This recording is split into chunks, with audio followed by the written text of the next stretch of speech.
Hello everyone and welcome once again to So Very Wrong About Games. I'm your co-host Mark Bigney, and with me as always is my loyal partner Mike Walker. How you doing, Walker? Always good, Mark. I'm very glad to hear that. We would like to announce, we've been doing this for almost a year now, we would like to now announce that we're ready for new and better things. And with that, I'd like to formally represent to the world that we are now ready to be considered as Associate Justices to the Supreme Court of the United States of America. Now, granted, neither of us are lawyers, neither of us are American citizens, but these aren't actually legal requirements, so there's nothing actually formally barring either of us from being nominated. I think I would be a better jurist personally than Walker would be.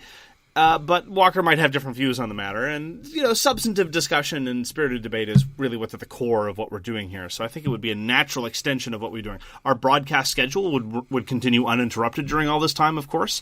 I don't know what games the other justices would like to play, but I'm sure we'll expand their horizons, and I can only imagine that this will do wonders for both the Republic and the Dominion, so keep that in mind, whoever's in charge. I'm not touching this. Not touching it at all. See, Walker's all ready for the confirmation hearings in that he is unwilling to comment on substantive matters of law. How do you feel about Dred Scott, Walker? You think that was properly decided or improperly decided? No comment. Excellent call. Anyway, so we're going to talk about board games this week, and just to mix it up, we're going to start by talking about games we played last week.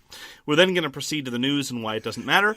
We're then going to move on to our feature game, which is Gaslands this week. And then finally, we are going to close off with our topic, and this week's topic is the Perils of Collecting.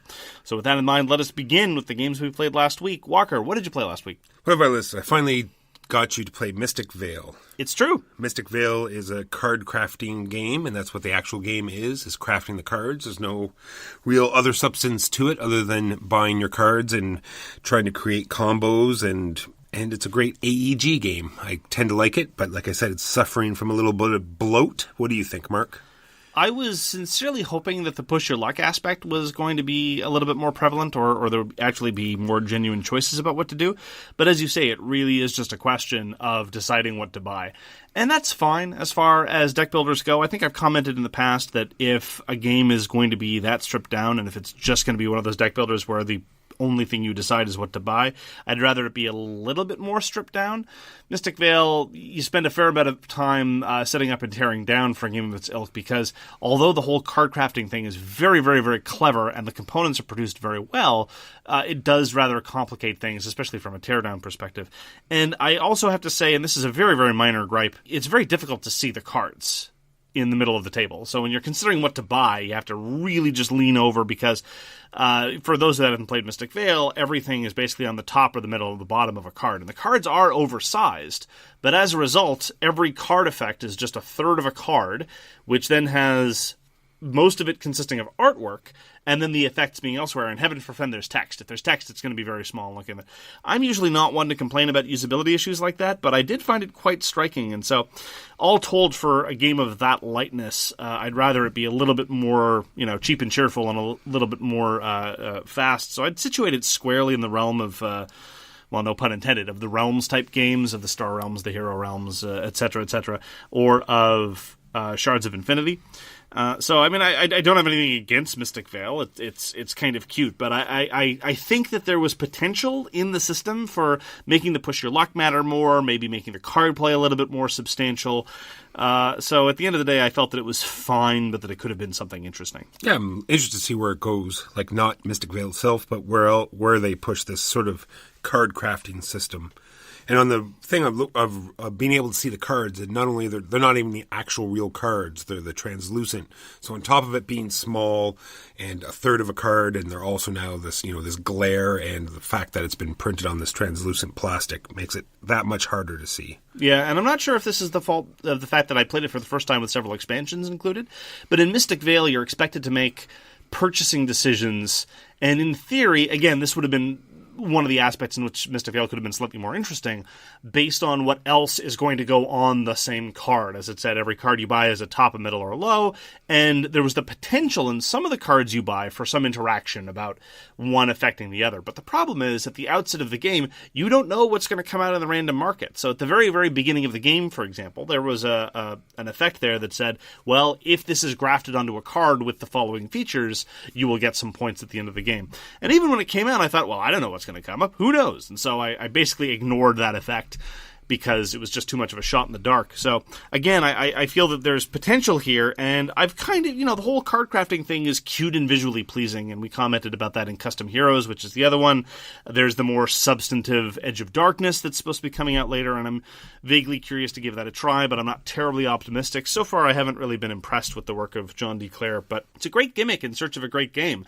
Maybe sooner or later they'll come up with it. So that was my take on Mystic Vale. Just a quick side note on Mystic Vale, you need 2 convergences, actually. Not only do you have to have the proper card come up when you need it to, but you also have to have the card that you want to put it on come up in your deck. So you have to hope that the card is still there that you want, or that it's come up, and then B, you have to hope that the card you want to put it on is now in your play area. So it can be very frustrating, yeah. So the high cost cards that key off of other things, or that you have a specific idea about where it ought to go, you're right. You have to get the high currency hand at the same time as the card you want to add on to.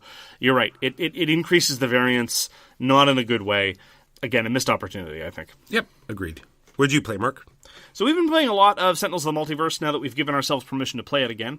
And I just wanted to make a quick note about the app version, because I've commented in the past that I don't really like digital implementation of board games for a variety of reasons. And I think one of my frustrations about Sentinels of the Multiverse is really come to a fine point by virtue of my playing the video game version a little bit more. Because in Sentinels of the Multiverse, you're very frequently tasked to do relatively tedious things like reveal X cards from the top of the deck, keeping of a certain type, shuffling the rest in, and figuring out which target has the highest hit points or the lowest hit points or what have you. And so I thought that the digital implementation was going to be a godsend because it would automate all of those things. But the problem is, and this is true of a lot of digital implementations, and I don't know if I'm alone in feeling this, in Sentinels of the Multiverse, very frequently there are tasks that in the physical version are trivial, but the video game version draws out considerably. For example, and this is a relatively common occurrence, say that you have something that's going to do 1 point of damage to all targets in play. First of all, in the physical implementation, you're going to have a whole bunch of hands helping you out, just grabbing a hit point off a whole bunch of targets. But on top of that, very frequently there might be something like, this does 1 point of damage to everything in play, but it also has a modifier attached to it that means it does 1 less damage every time it does damage. And you put it on there precisely so you wouldn't get hit by this 1 damage every turn. Well, so in the physical version, you look at that and say, okay, so it does no damage, and you move on. In the computer game version, what you get to do is watch laboriously as it keys up every target in sequence 12 times of it saying 1 damage, -1 equals 0. Okay, on to the next target. 1 damage, -1 equals 0. On to the next one. And when you have this happening time after time after time, it really does make it feel as though the physical version might be faster in some instances. And that's weird. Anyhow, I still really, really, really like Sentinels of the Multiverse. I stand by everything that I've said. I've just been using the digital version to try out some of the more esoteric or strange things that I wouldn't necessarily try in person. I find the digital version kind of frustrating, as I say. I have been able to get a game in when people aren't around, but I will say that the hopes that we expressed, that the Oblivion mode, with all the cool bits, might be ultimately playable in the digital version, I'm less optimistic about that now, having tried the digital version.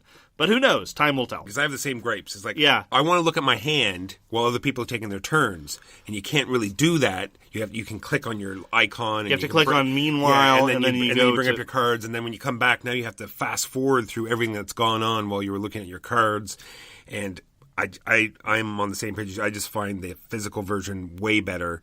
It's nice when you can't get together or someone lives far away and you want to play a game. That's great. But in this particular instance, I don't have this gripe against all games like Scythe or these other digital implementations. I enjoy all those because you can get games in fast. But this particular Sentinels is a no-go. Part of it also is just, and this isn't a fault of the adaptation, this is just a fault of the general structure. In Sentinels of the Multiverse, you're going to be playing multiple hands. I don't like playing multiple hands. I find it very... first of all, it breaks thematic immersion, but the moment you're playing a computer adaptation, that goes right out the window anyway. But I have difficulty tracking the hands, as you say. In many games of Sentinels of the Multiverse, you might have people with maybe as many as 10 cards in their hand, and you might trigger an effect on one person that says discard a card, and then you're like, okay, well, I get to leave this hand and go to this hand and remind yourself about what all the cards do, etc., etc. I find it mentally draining. And despite the fact that there are very few choices to be made in a game of Sentinels, I would rather just be able to play my character, get to appreciate the art, get to read the flavor text while other people are taking their turn, help out with a little bit of manipulation so that many hands make light work, all that. I really feel like Sentinels of the Multiverse, when I'm playing the digital version, I want to be playing the physical version, and when I'm playing the physical version, sometimes I want to be playing the digital version. So it's really an unfortunate situation, but such is the way of things. All right. And that's been my recent experiences with Sentinels of the Multiverse. I got to play a game called Istanbul. I really enjoy worker placement games where they finally do something different, like Outlive, like Istanbul, like Yokohama. In Istanbul, you're moving your main worker around, and when you want to do the action, you just drop off one of your little discs that you have underneath your main worker, and you can go back and pick them up, or you can go to a main square and draw all your main workers back. And it's a really interesting system, and I really enjoyed it. Rudiger Dorn loves systems where you just drop things behind you. He did it in Goa. He did it in Traders of Genoa. He did it in Louis XIV. He's done it all in a lot of the games that he's designed. In a way, it's a minor miracle that I haven't played Istanbul yet, and it's a bit of a shame because I really like Rudiger Dorn. I haven't liked his recent output quite so much. To a certain extent, he's kind of in the same status as Ignacy for me. I really liked his output during the late 90s and early aughts, but lately it's just been more family-style games. But Istanbul is getting a lot of appreciation places. I also want to try Yokohama. Those are two games that I've been meaning to try, but I haven't been able to get to the table. So I'm glad to hear you enjoyed it. That's it for Istanbul. Not Constantinople. Definitely not. Now we're taking a bold stand. Send your hate mail to walker@aircanada.ca. Played another game of Vengeance. Talked about this for the first time last week. I played it solo a couple times, and now this week I broke it out in multiplayer. This is by Gordon Calleja at Mighty Boards. The opinion of the two other people at the table was very much the same as mine, which was, this is a very good experience, not necessarily a good game. Fabulous theming, wonderful graphic design, really helps to sell it, but the scoring system is wonky. The dice game that you play to murder hordes of thugs while satisfying when you are murdering hordes of thugs doesn't really offer you a whole lot of mitigation for bad rolls. And in a weird way, the game feels like it wants to be cooperative because, you don't want to... You want your friends to do well. You want the person that are playing who's been wronged by these terrible people to get their bloody revenge. And it's not satisfying when people fail. So as a competitive experience, it feels a bit awkward in that sense. But I will say that it's got a number of very clever little bits, and it doesn't last too long.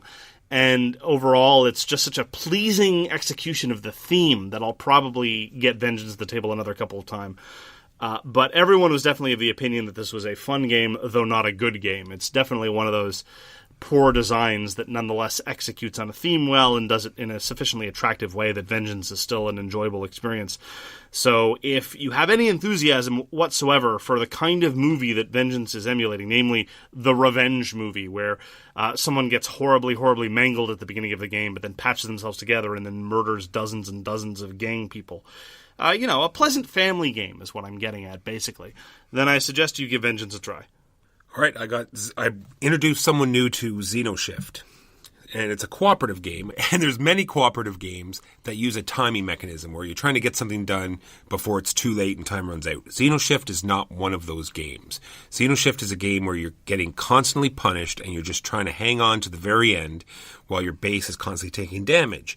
And when you're introducing a new player to a game like that, you can see in their eyes that they think they're doing something wrong, or it's overly punishing, or when you lose, which we inevitably did, that they did something wrong, or that it's not a fun game. And then you just, like I say almost every time we play a cooperative game, well, it wouldn't be much fun if you won every time. But I always love XenoShyft, even if we die in the second turn, bad card draw, or whatever. There's just so many different items and cool combinations you can get. It's really a great game.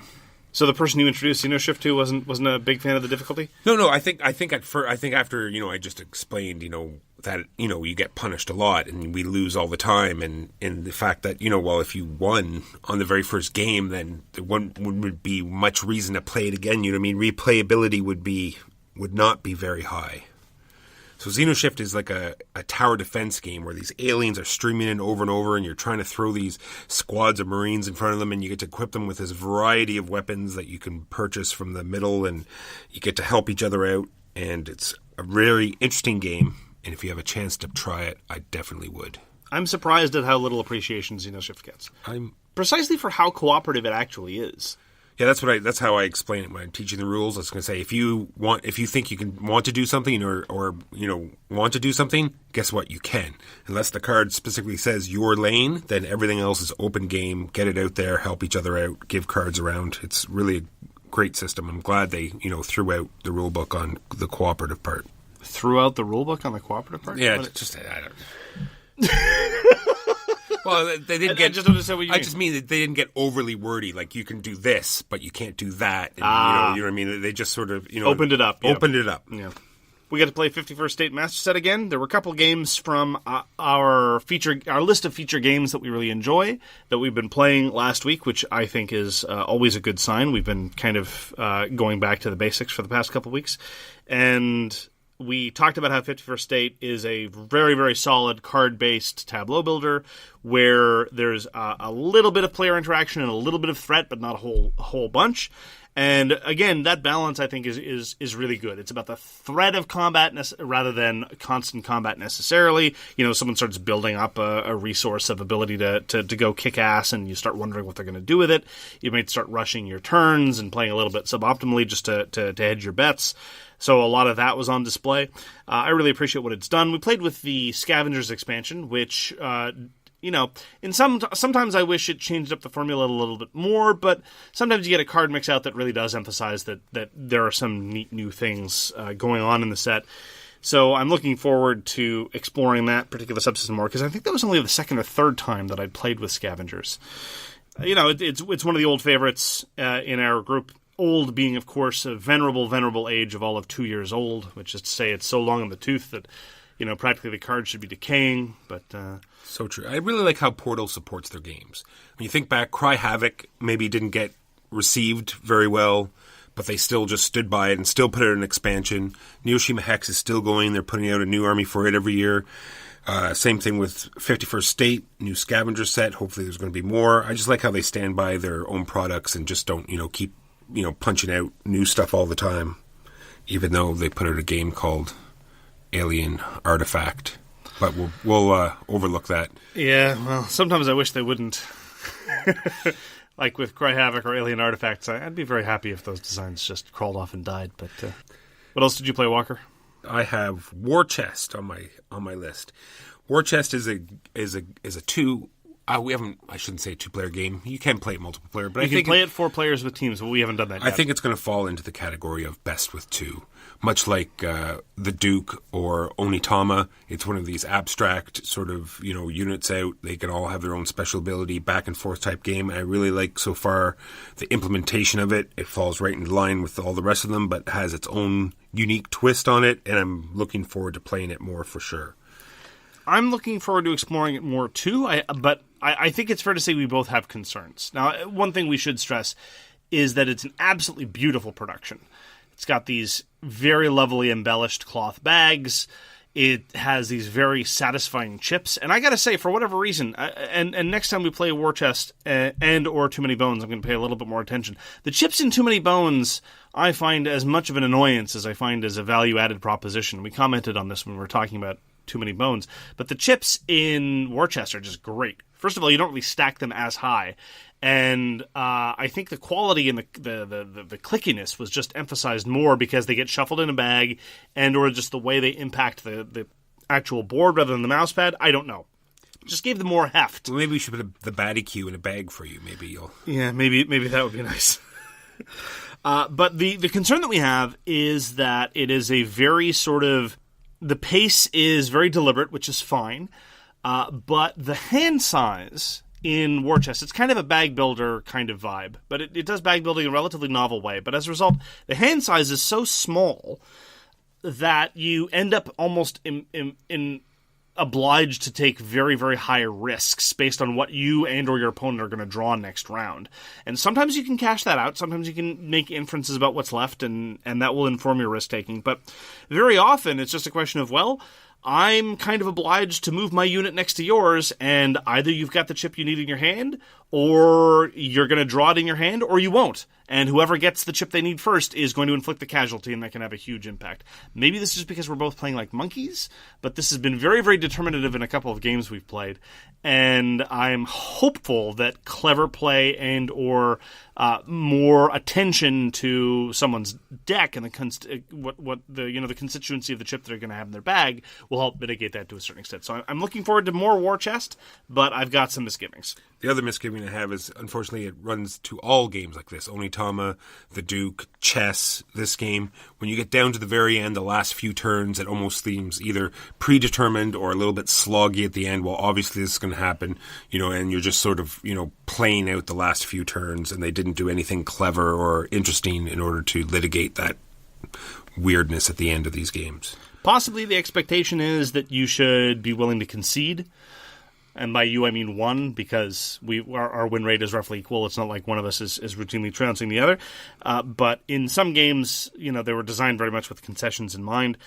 But I agree with you. And to a certain extent, it's even worse than games like that, because just the very way War Chest works is if you're down to one copy of a single unit, all they can do is go on the board to die. Because you can't activate them, because to activate them you need another copy of the chip in question, but it's the last one you've got left. So it's just going to be there to be a blocker, which is not particularly satisfying. It's just, it's like, okay, this Gomer is going to go and die, but it is what it is. I'm hopeful that once we get a little bit more experience with the system, we might be able to be a little bit more clever with it. But as it stands, as I say, I have my concerns, and that's War Chest. So my last one is Manara. We had another family game night, so I pulled out Manara, and once again, it was a fabulous hit. Stacking columns and building levels and watching this giant temple take shape, it was yet another hit.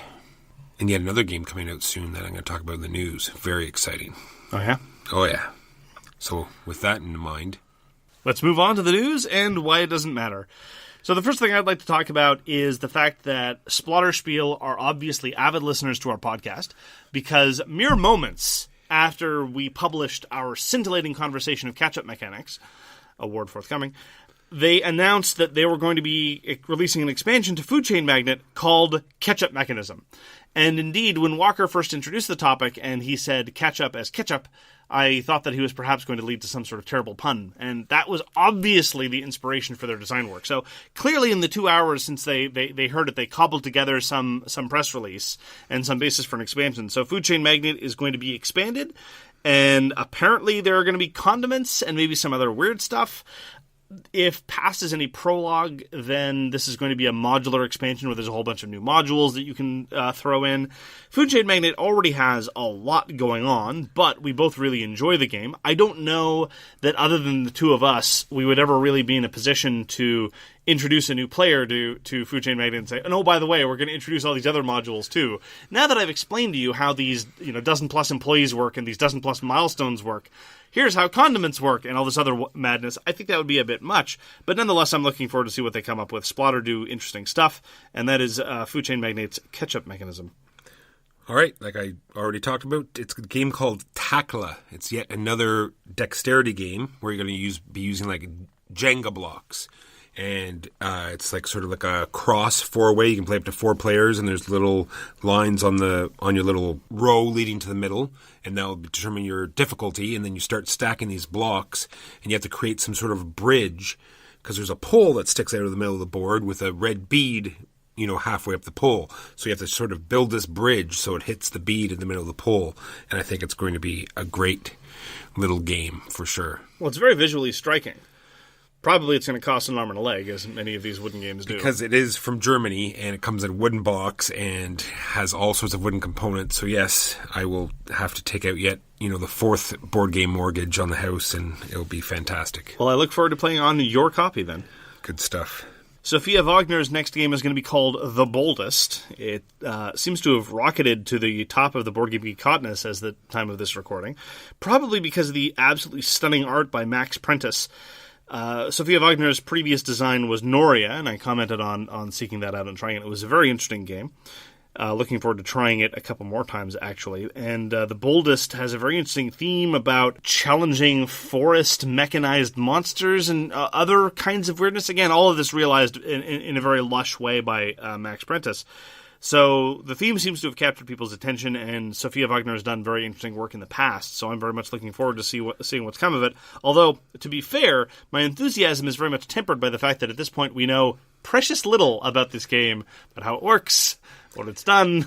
English rules are not yet available, so time will tell. Yeah, I don't want to talk too much about it, like I said, but it does look really amazing, the art, but it looks like it's going to be a card game. I was hoping that it would be more of a world, right? Because that art is stunning, and I would like to play a whole game in that universe, but it looks as though it'll be just card play. But who knows? Like you said, we don't know much about it. I don't know. Blue Moon and Sentinels of the Multiverse are both card only, and they do a very good job of setting up their worlds, so... On that note of Blue Moon, Mark, have you ever played Blue Moon City? I have played Blue Moon City. And what'd you think of Blue Moon City? It was fine. Well, it's coming out again. I know. By CMON Games. I have never played it, but I know you're a big fan of Blue Moon, so I thought I'd talk about it. Well, the only area of similarity, the only area of overlap between Blue Moon and Blue Moon City was the card art, but they've changed all that.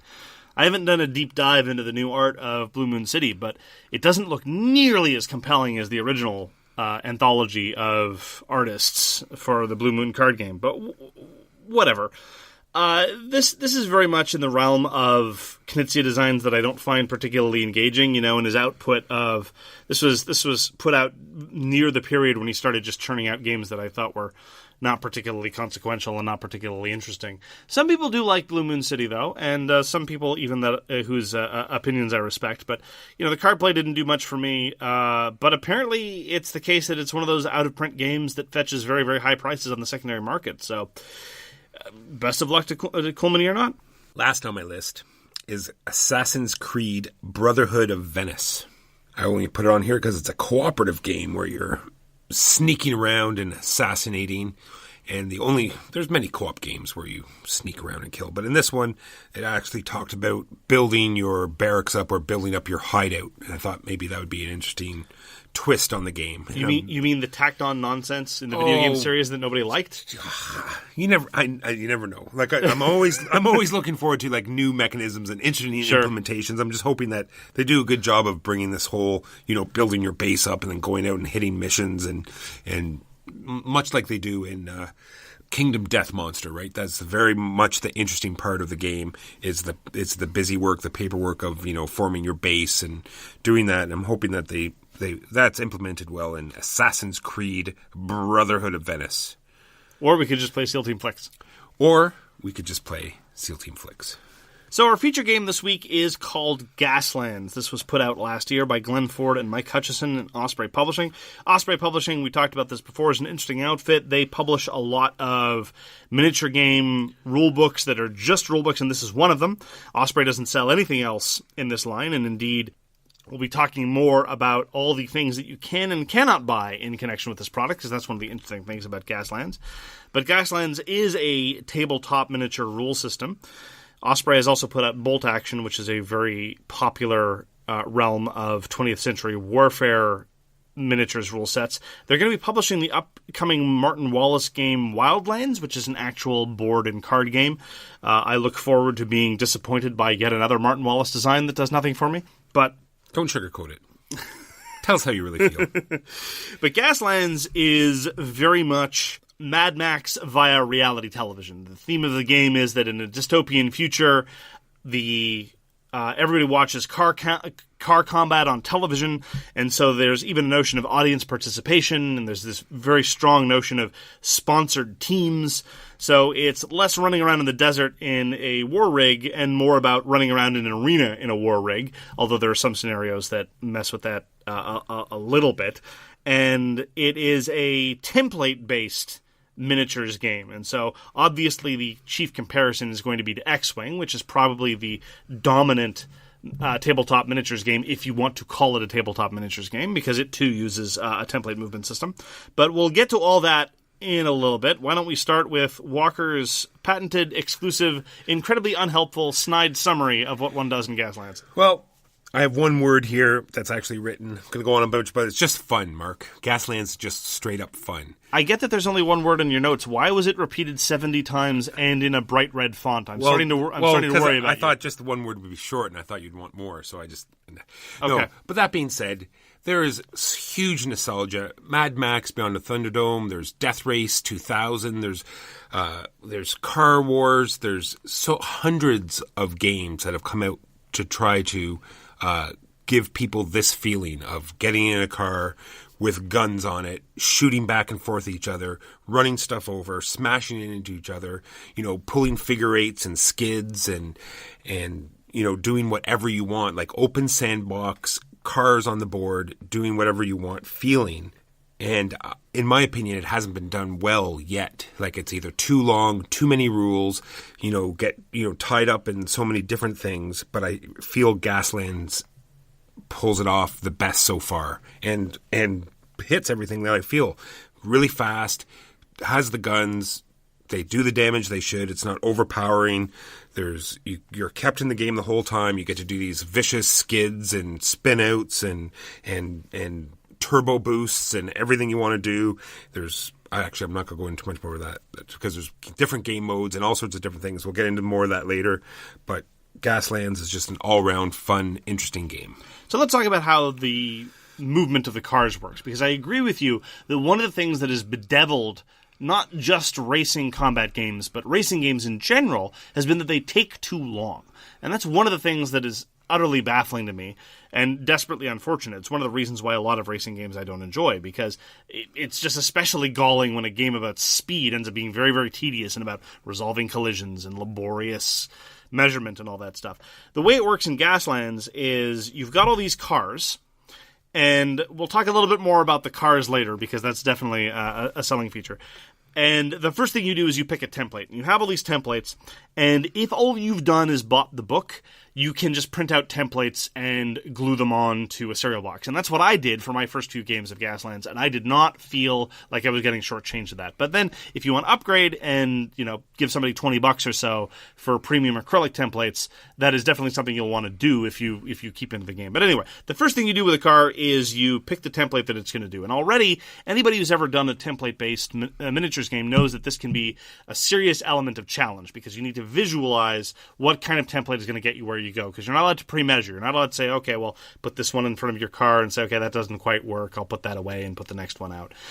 According to the rules, strictly speaking, the moment you touch a template, that's the one you're using. But I've never played with anyone who does it that way. Instead, we do it the moment you've picked up a template, because you can just shove them around with your fingers for a little bit to get to the one you want to. Anyhow, and already you might then discover that you've accidentally run into another car, one of yours possibly, or you've accidentally run into a series of barrels, or, as is more frequently the case with my opponents, such as the esteemed Michael Walker, that you've pulled off the perfect turn, and you've hairpinned right between the opponent's minds and those bunch of barrels that I thought was going to get in your way. And that's one of the things that happened.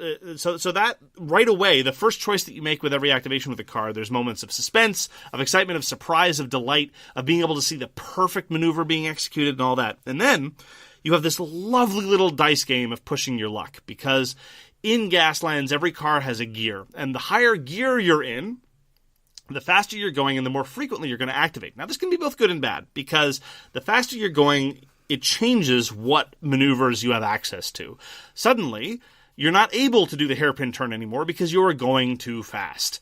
And you might find out that the only thing you're allowed to do at Gear 6 is to plow straight ahead, straight off the edge of the board, or what have you. And the way you get to these different gears is through this little push your luck dice game. Every car has a handling rating, and that's the number of dice you get to throw. And the dice are where a simple template maneuver system gets complicated and elaborated on to the nth degree. So why don't you talk about some of the crazy stuff that you can pull off, because you alluded to it before. Like Mark said, you pick the template. The template will tell you how complicated that particular turn is, depending on what speed you're going. So you're going to start off with some hazards, and then you roll your handling dice. And there's either spins or slides, depending on what you want to roll. You can even push your luck and take more hazards to re-roll the dice in case you rolled very badly. And then in Mark's case, you roll again and roll badly again. Yep.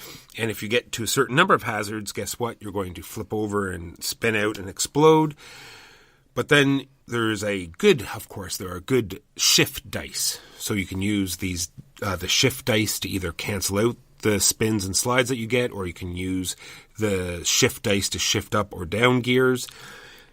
That being said, I want to go back and talk about these gears, because it is by far, I think, one of the most interesting parts of the game and the most intriguing parts of the game, because technically there are 6 turns or 6 phases to every full round, and they're represented by the 6 gears. And as long as you keep pushing your car up in these gears, you get to activate in that turn. So if you rolled poorly or didn't want to push your luck and stayed in second gear, when you go to turn 3 or third gear phase, you don't get to activate because you didn't push your luck and get up into that higher gear. So you keep pressing your cars faster and faster and limiting yourself to what turns you can make because you're trying to stay in the turn longer. And I think that's a really fascinating part of the game. And it also really helps, I think, separate Gaslands from some of the problematic areas of other tabletop miniatures games, because a lot of tabletop minis games suffer from the problem that early turns are incredibly uninteresting. And this is even true very often of Infinity. Infinity is my favorite tabletop mini system, but it is nonetheless the case that in certain circumstances, all you're going to be doing with the first few activations is just closing the distance. It's like, okay, well, they're not going to be able to do anything interesting back here. I need to go close the distance for a while. Infinity minimizes this, but it still happens. In Gaslands, at the start of the game, everybody's in gear 1, unless you've bought a perk that says you're not. Anyway, more on a little bit later about army building. And so as a result, just shifting up gears to stay in the round longer is a question of balancing your attitude towards risk, how many hazards you want your vehicle to start building up, how fast you feel comfortable going. If you're me and you're smart, you'll make sure your cars go slowly because you're bad at this game. And so as a result, the early turns are immediately suspenseful. The very first action of the game, the very first activation, unlike the majority of other minis games, you have to make these decisions, and you get to do fun trade-offs just to see how long your car is going to stay in the first round.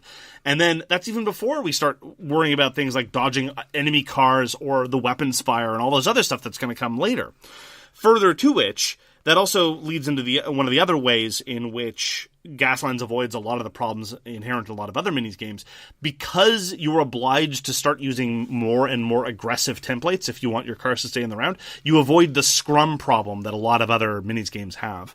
I mean, look, you've all seen those games of Warhammer 40k that last a couple of hours, and what happens is first you have a line of guys at the outset, and then a few minutes later you've got a line of guys a little bit closer, and then by the end of the game you've just got a whole bunch of guys in the middle, and they're fighting it out. And it's less bad in 40k than it is in some other Warhammer products. But a lot of minis games suffer from this. Sometimes even some good minis games suffer from this. Gaslands doesn't, in part because they're cars, and you don't lead to a scrum in cars, but precisely because what happens in the middle once you start passing each other is a function of these strategic risks you've taken on earlier on in the game. Not only does that mean that those early decisions are consequential, but it also ensures a fluidity of a mid and late game. And that is definitely something that separates Gaslands out from a lot of the other competing miniatures games on the market.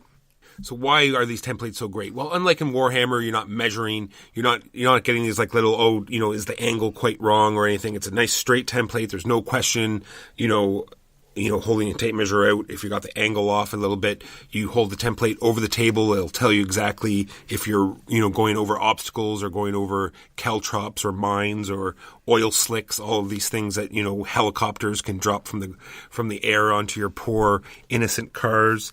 He had it coming. So the key difference between the way this game handles templates and the way X-Wing handles templates, I think, is actually kind of parallel to a comparison we made last week between BattleCon and Sakar Arms.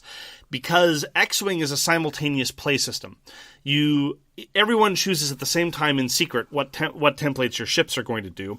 And sometimes this actually leads to ships passing in the dark, or sometimes even a weird kind of scrum where everyone's bumping up against each other. Now, granted, if you're talented at the game, this is going to happen in a way that you want it to. I never really got that good, and so a lot of my games were very frustrating in X-Wing. In Gaslands, though, it's sequential play. It's not simultaneous play, and so you have at least the advantage of knowing that your targets are not going to be slipping past you at the same time. And we made that comparison in terms of BattleCon and Sacro Arms. In Sacro Arms, you know what range your attacks are going to be at. Whereas in BattleCon, because it's simultaneous play, sometimes people can find it very, very frustrating because their quote-unquote plans are always undone by the simultaneous choices of opponents. And I find that in another salient difference between X-Wing and Gaslands is why Gaslands is more fluid and fun.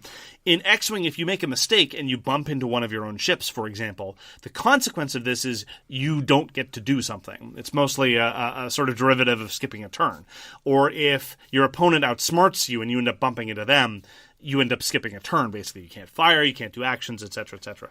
In Gaslands, though, if you mess up and you bump into something, something cool is going to happen. Someone's going to get their nose bloodied. Maybe it's you. Maybe, which is probably not ideal, but at least something is happening. And you do get a more satisfying tactile sense of things proceeding. It's also the case that in just to emphasize this disagreement, in X-Wing, sometimes if you make a mistake and you plow headlong into an asteroid field, you're often going to eat it for several turns in a row, and this can be very, very, very tedious. Gaslands, in a number of instances, and I just want to highlight one right now, has had the courage to make very, very unthematic, unrealistic gameplay concessions that really serve to keep the game moving.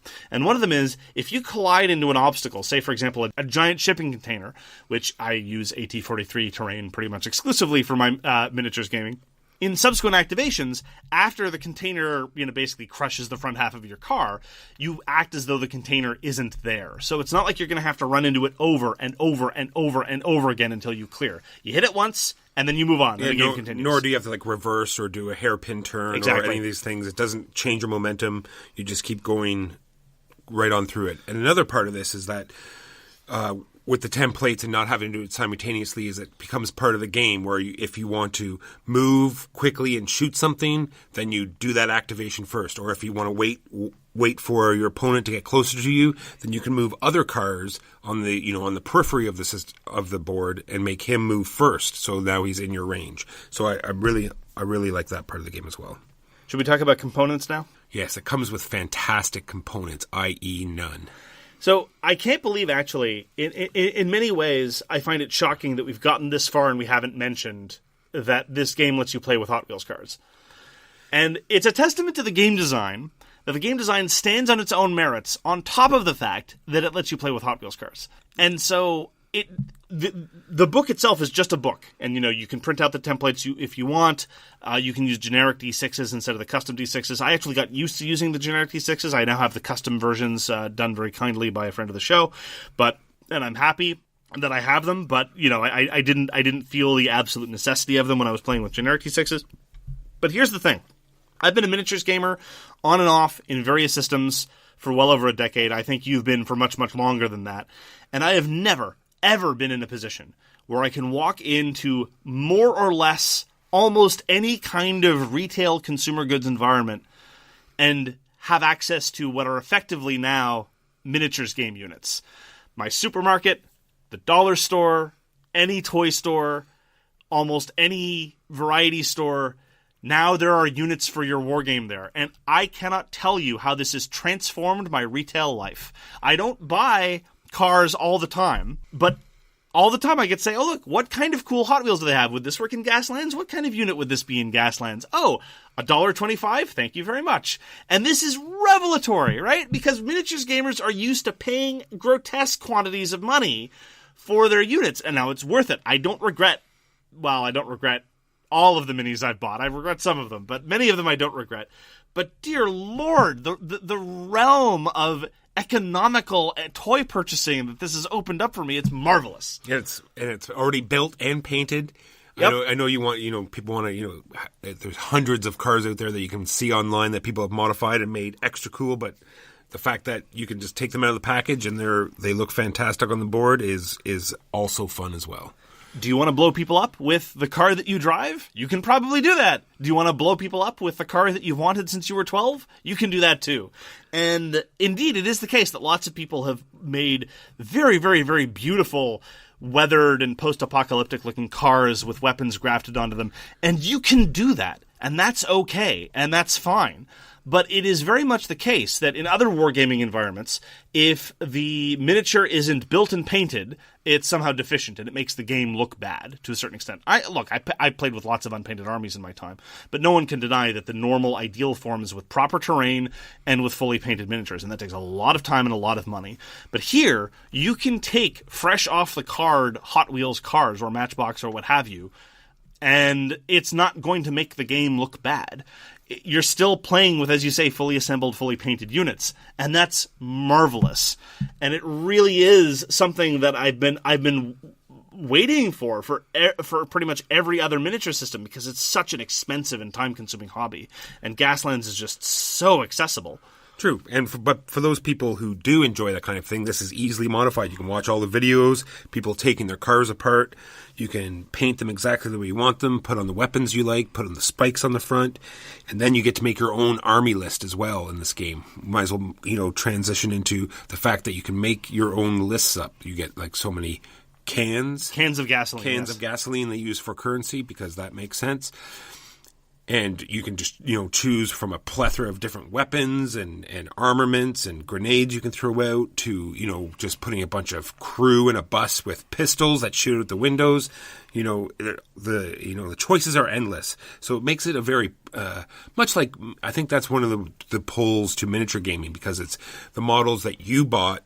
You put them together the way you wanted to. You painted them the way you want. You made your army list. You made your whole army the way you enjoy doing it. And you can do this in Gaslands as well. So I think that's yet another reason why it's doing well. Like any other full-fledged miniatures game, there's lots of different ways to approach this as a hobby. We both know people who collect, assemble, and paint miniatures and never play the miniatures game on which they are nominally based. And then there are other people who, like me, who approach them primarily as games and assemble and paint them largely because I kind of feel obligated to. And Gaslands, like any other good miniatures game, accommodates all range of this. You just want to have whatever cars you got at the dollar store for a couple bucks a pop, that's fine. Do you want to only play with the cars that you've meticulously reconstructed and, assembled new wheels for and grafted on other bits and painted real nice? That's fine. You can do that too. And so it really is the case that there are multiple ways to appreciate this as a hobby, and that's one of the things that I find fascinating about miniatures gaming, just the different ways that people approach it. Some people love tinkering with army builds. I love tinkering with army builds, shaving a point here and getting a point there, and I can definitely say that the options in Gaslands are viable and interesting and really compelling. There's lots of different ways to approach how to be successful in a game of Gaslands, and that's represented in the different army build options. Some people don't care. Some people would rather, they care very much about the cars that they've constructed in real life, but they don't really care about the fictitious version of the car that's driving there. So they just want to play with their customized little toy, but they don't really care about the list. And again, that's great. There's lots of different ways to approach this, and it's wonderful. On that topic, there are lots of different scenarios that are involved in Gaslands as well. The sort of default one is what's called a death race, which has has some shortcomings, especially if you don't play by the proper rules. Parenthetically, there is a serious misprint in the rulebook about how to play the death race. Before you play Gaslands, check the FAQ. You're going to go want to visit Gaslands.com and find out how to play death race properly. Otherwise, things are going to get a little messed up. But it really does offer a balance between racing and shooting. And all the scenarios that I played out of the book really do let you approach it in a lot of different ways. So really fast teams can do well, really violent teams can do well, and balanced teams can do well too. And that really just feeds into the build options to give you a universe of variety. Yep. And speaking of universe of variety, motorcycles, buggies, cars, large sedans, tanks, buses, trucks, monster trucks, helicopters, you name it, you can build it and get it on the table. My blood is chrome. Witness me, Walker. So there are some downsides. I've talked about how accessible it is, but you are going to need your own terrain. You're going to need less terrain for a game of Gaslands than you will for lots of other minis games. And honestly, again, given that all of your units are necessarily going to be painted and pre-assembled, you can get away with a lot of makeshift nonsense. Like, you can get by with just rocks if you really want to, scattered about your table. It's very flexible in terms of table size. The rules recommend 4 feet by 4 feet, but honestly, I've played on 3 feet by 4 feet or 3 feet by 5 feet, and it all works. It's a very flexible system, and it's much more permissive than a lot of the other ones. But it is nonetheless the case that this is a full-fledged tabletop minis game. And so some of the things that Walker and I take for granted might strike board gamers as a little bit problematic. Walker did talk about how, given that it's a template-based movement system, there's less ambiguity in terms of where things are on the table. But there is still going to be some ambiguity, and you have to live with that. I remember reading, by the way, this will just give you an indication of where we stand on the seriousness of the games that we play. A lot of people online say that, the first thing that you have to do if you're going to play with any Hot Wheels car on a Gaslands table is you need to glue the wheels so that the wheels don't turn anymore, because they say models don't have turning wheels, toys do. I'm like, screw that, they're all toys. I remember there was a board game reviewer by the name of Scott Nicholson who I really liked his point of view on things. He made a habit of calling all miniatures dolls just because it got gamers angry. And I'm very much in favor of that perspective.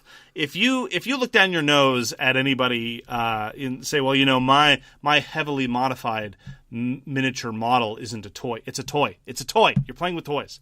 Own it. Live it, love it.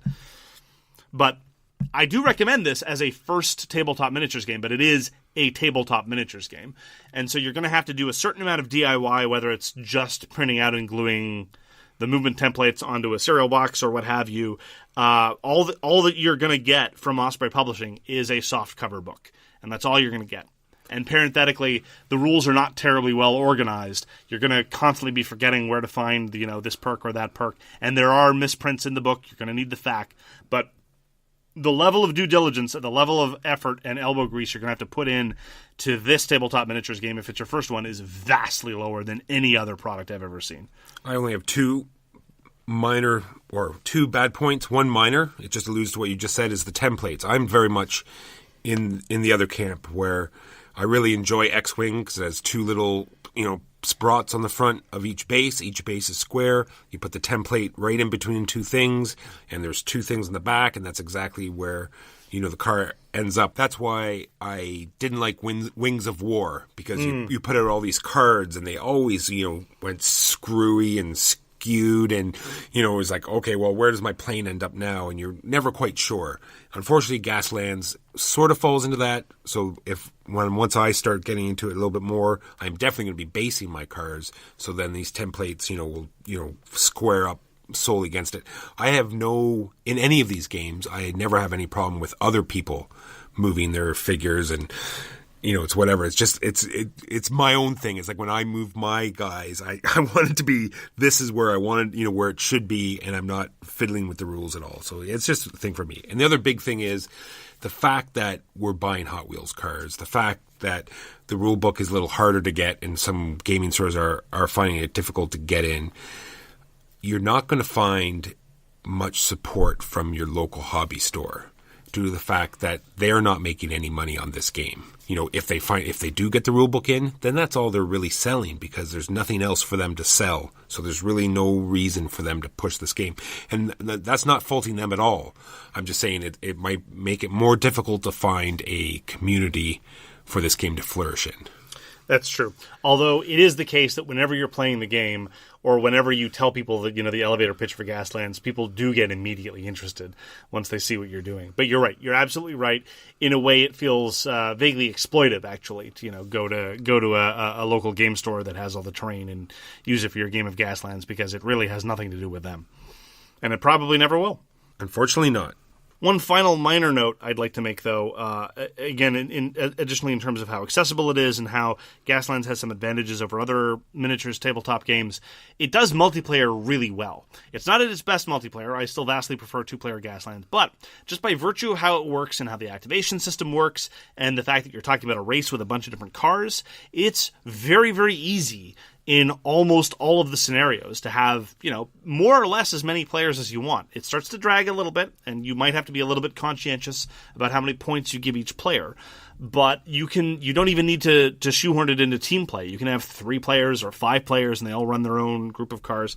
You run into player elimination then, in some instances. There are ways to get back in the game. There's an audience vote system that's basically a catch-up mechanism, and it works fine. But broadly speaking, it's certainly more flexible than a lot of other minis games, which are just 2 players or bust. So that's another way in which Gaslands is pretty easy to get going. So if your local gaming group has never done minis games before, and maybe is a little bit curious, and you'd be willing to plunk down the $20 for the books and a few more bucks for some cars, and willing to play your first couple of games with rocks or books on the table as terrain, then I think you could do. I can't think of a better way to get started than something like Gaslands. And this is especially true if you've enjoyed some of the sort of quasi-crossover introductory minis games like your X-Wing, like your Armada, stuff like that. We've been having a blast with Gaslands. I'm a huge fan, and I give it my highest recommendation, especially since the point of entry is so inexpensive. You can do a lot worse. And when you get tired of it, it'd be very easy, unlike other miniature games, to get rid of your models, because you never know, there's children out there. We'll be more than happy to play with your cars. Indeed. And that is Gaslands. So our topic this week is on the perils of collecting, namely the situation that both Walker and I find ourselves in, and many of you listening at home probably find yourselves in, the downsides of maintaining a board game collection. And this is a suggestion that Walker made, I think because he's feeling it lately. Let me just share a minor anecdote that happened lately, and it hurt me deep in my soul, and it's not anyone's fault. I just found it very sad. Walker was standing in his dining room, which is where his games are stored, looking across the brightly colored boxes that festoon his Calleja shelves. And he said, I really don't like my collection. And that was sad. It was very sad. I felt there's something deeply sad to me about someone having a reasonably sizable collection. You're around 200 games. Not liking it. That's just desperately depressing. Not so much not liking it. It's just I just looked across the collection and realized there was so many games there I've bought for other groups or other play sessions or other people, and I've decided I need to be more selfish and buy games that I want.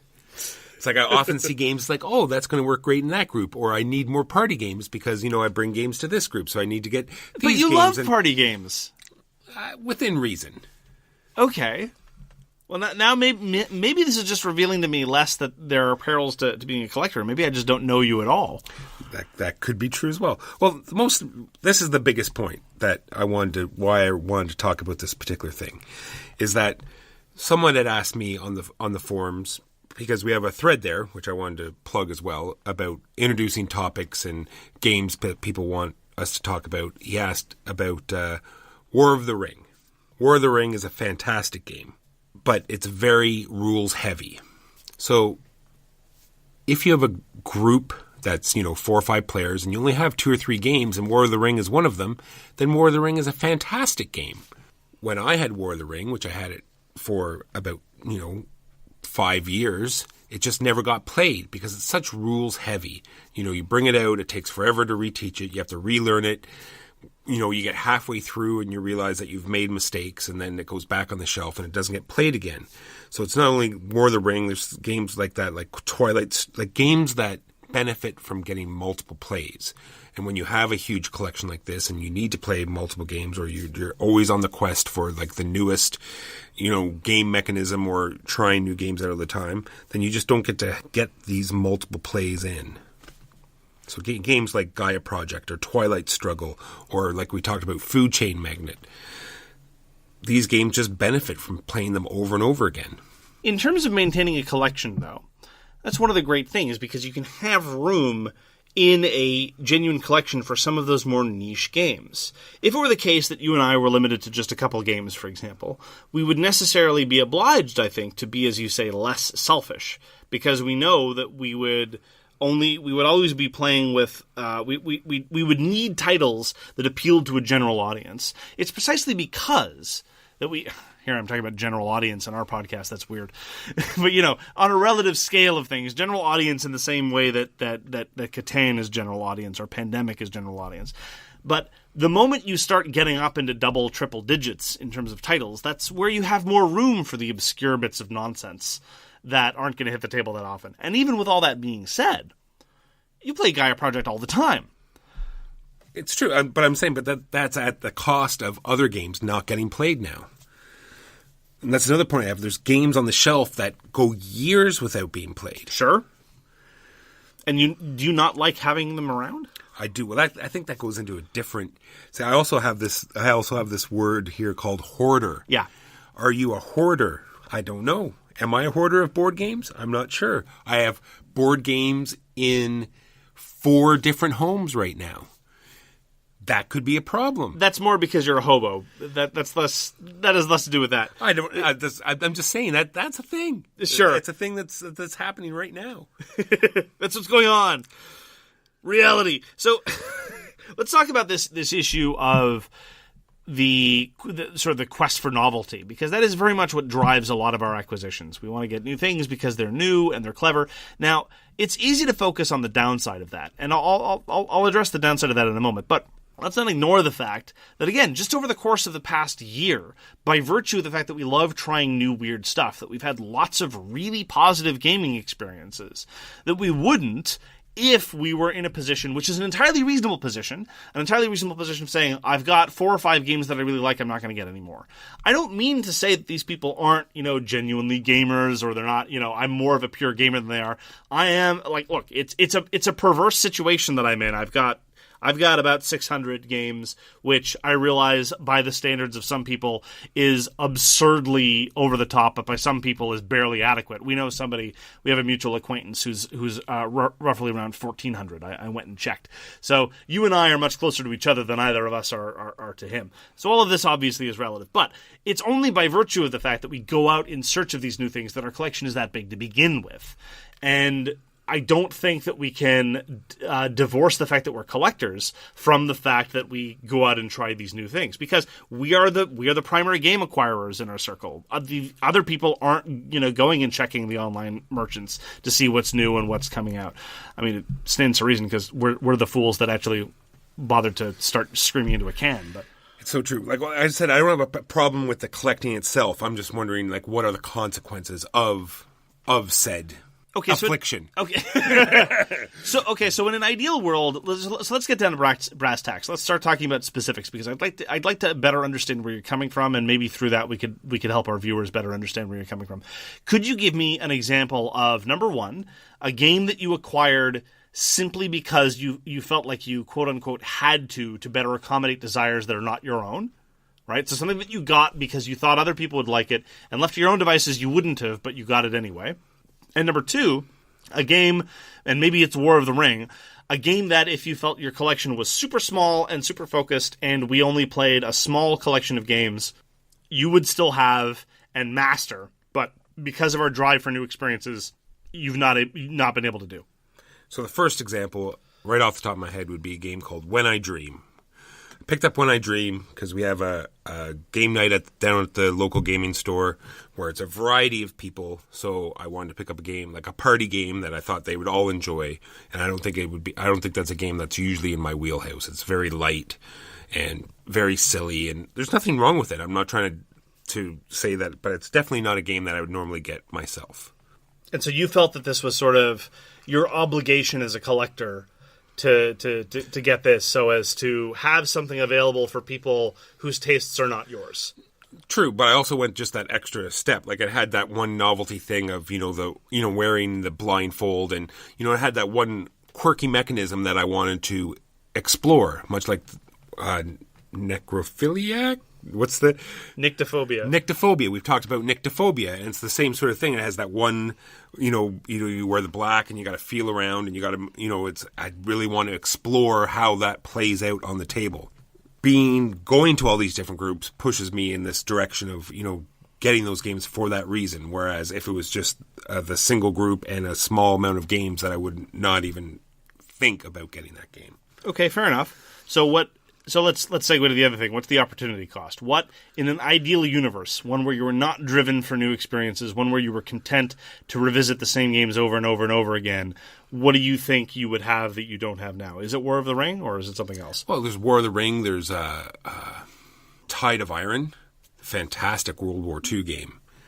Huge, front-end heavy rules. But or Memoir 44. games like that where, you could get right into just, one-on-one or, multiple, that you can, play multiple times, huge scenarios. It's telling, I think, that all of those are two-player games, because one of the things that I find increasingly difficult for exogenous reasons, this has nothing to do with being a collector or being the primary game acquirer. I actually find two-player games very hard to get to the table, because in a way it feels oddly antisocial. You have to go to the effort, certainly in the social situations we find ourselves in, we have to go to the effort of setting aside time to play a game, and then deliberately or either not inviting or excluding everybody else. And so in a way, it feels like the opportunity cost is not so much in the other games we could be playing, but the opportunity cost is the fact that we're not spending time with our other friends as well, and the fact that we can barely stand each other. Yes, it's very painful. Yeah. But on the plus side, my ability to suppress my gag reflex has doubled. You hide it very well, I gotta say. It's pretty good. I gotta say. I like it. Do you understand what I'm getting at? I totally do. So are there non-two-player games where you feel that this is a serious problem? Just the ones I listed, like I said, either like Gaia Project, like I always wanted. That you play all the time? That I do play all the time, because I think that is the game I finally found. I've always wanted to have that one game that we play over and over and challenge each other at. Games like, then I can say Food Chain Magnet, or the games that you've tried to, like Antiquity, you've tried to introduce. Games like that have huge depth, but because they're so rules heavy, it's hard just to throw it out on the table. It's much easier if everybody knows the rules and helps set it up, and then we just get right into playing it. And if you're in a group that had a smaller amount of games, that would be something everyone would already know the rules, and it'd be a game that you could play all the time. Fair enough. So I've been interrogating your views partially because I'm curious, but I mean, coming from my perspective, I've always been the primary rules explainer. Even if it's not my game, I often find myself in the position of being the primary rules explainer, and I don't really mind that. I also enjoy reading rule books. Some of them I find incredibly painful, but some of them I genuinely enjoy reading. So when it's the case that we're going to play what might be called an appointment game, right? Because we're talking mostly here about appointment games that gather dust in a collection. Primarily because if you're going to play them, it's not that you're sitting around saying, what are we going to play? It's instead like, okay, we're going to plan to play this. Like the last appointment game we probably played was Civilization. And that was because I wanted to play Civilization, saying, all right, guys, we're getting together at this day. We're going to play us some Civilization. Get ready.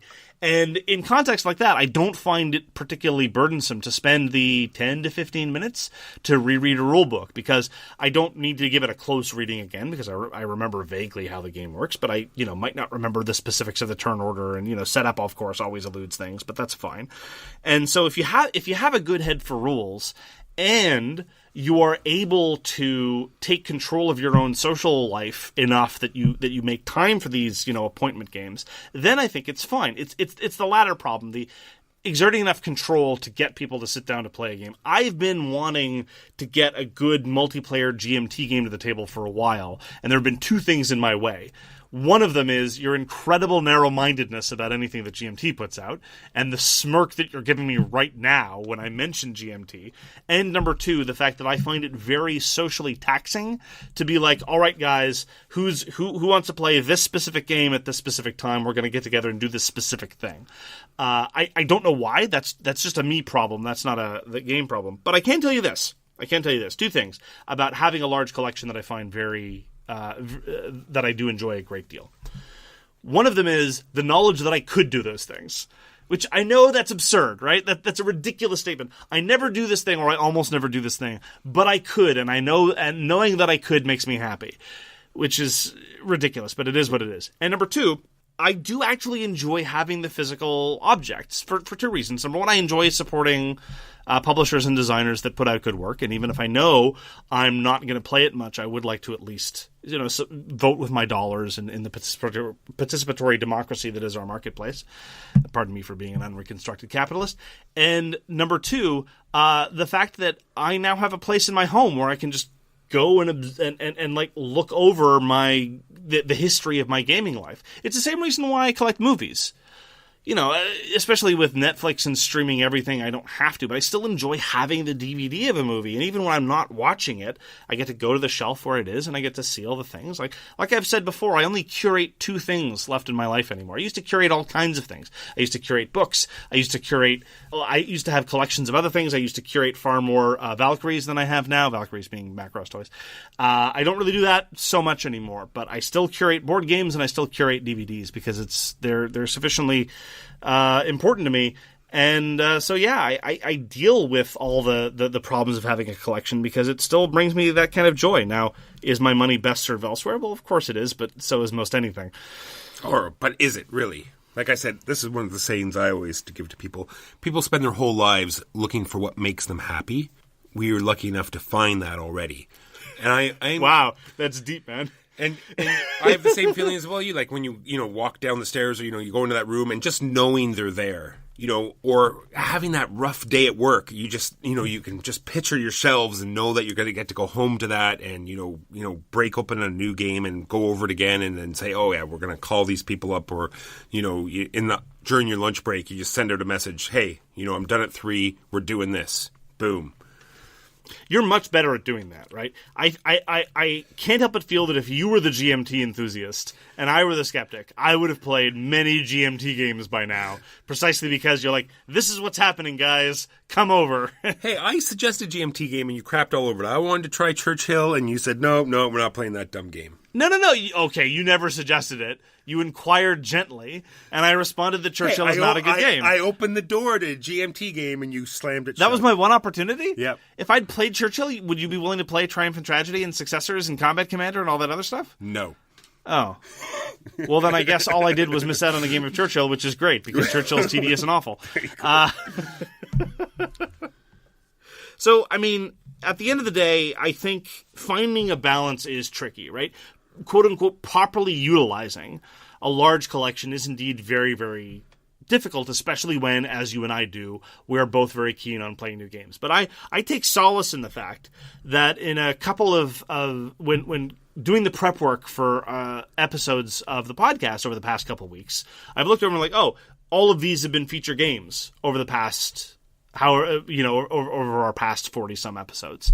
And that's great. That means that we are still, while playing lots of new games, still finding time to return back to games that we know we like and are well accepted. I find that nice rather than unfortunate. And it also helps that over the course of our years in the hobby, I think we've both gotten much better at identifying what we like. And so as a result, the rate of games that we actually go out and acquire that turn out to be stinkers is far lower, because reading the rule book, sometimes even reading the back of the box or reading the blurb, can give us a much better sense of whether or not we're going to like it. I really just think we need to work on, talking about why we don't like a particular game. I really think we have a problem, saying it properly and explaining why we don't like a particular game. I think we're too positive all the time. Maybe what we should do is we should set aside a time every week, maybe around this time, where we talk about games we don't like and why, and games we like and why. How does that sound going Sounds forward? Fantastic. I'm in. Okay, that's a plan. So, but when are we going to find time to record the podcast then? Oh, crap. Oh, that's going to be a problem. Okay, we're going to have to think about that. So that about closes us up for this episode of So Very Wrong About Games. Thank you very much for joining us. If you'd like to get in touch with us, you can reach Walker via his email, justrolledadice@gmail.com. You can reach me, Mark Bigney, on Twitter @TheGamesYouLike. For more public discussion, you can find the So Very Wrong About Games Facebook page, or you can check out our Board Game Geek Guild, which is guild number 3236. We read absolutely everything you send us, and we will get back to you if we possibly can. Thanks again for tuning in, and we hope to see you again soon. See you next week. Take care. You've been listening to So Very Wrong About Games, produced by Michael Walker and edited by Mark Bigney. Special thanks goes to What Does It Eat for generously allowing us to use their most excellent song, FOS, as our theme. You can find them at whatdoesiteat.com. You can reach us by email at soverywrongaboutgames@gmail.com or on Twitter @SoWrongGames. Thanks very much, see you next time, and always, try to be right, but remember you are so very wrong.